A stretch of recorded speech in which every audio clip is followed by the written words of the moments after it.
مصطفى منبع للصفا سيد الأنبياء مشعل في الوفاء كان في عطفه لليتامى. السلام عليكم ورحمة الله تعالى وبركاته. ardada ku xiran kanaalka Sayda Academy waxaan idin leenahay ku soo dhawaada barashada luuqada Ingiriiska. waxaan xooga saari doonaa dhammaan maadooyinka luuqadaha Ingiriiska iyo dhanka technology-ga IT-ga. casharkeenu wuxuu noqonayaa sida taan: where do you live? Where do you live? Where do you live? halkeed ku nooshahay?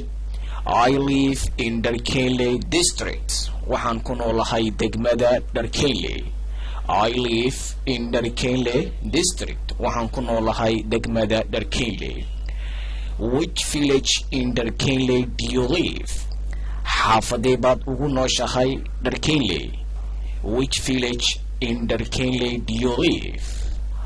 I live in Elere village. waxaan ku noolahay xaafada Elere.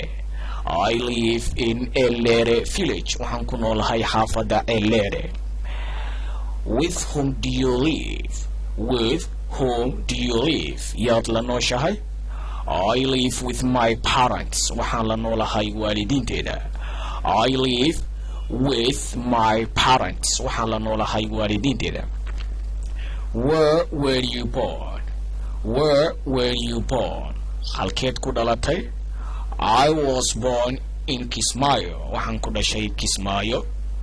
Where were you born? I was born in Kismaayo. waxaan ku dhashay Kismaayo.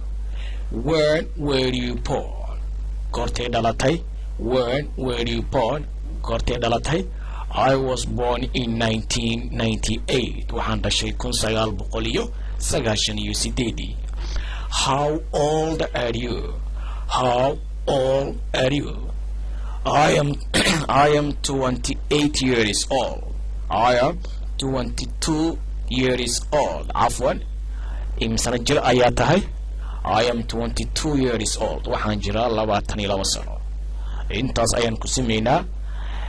fadlan hadaad ku cusub tahay kanaalka Sayda Academy subscribe saaro si aad ula socoto casharada xiga aan soo gelin doono hadduu alla idmo insha Allah. Assalaamu calaykum waraxmatullaahi tacaala.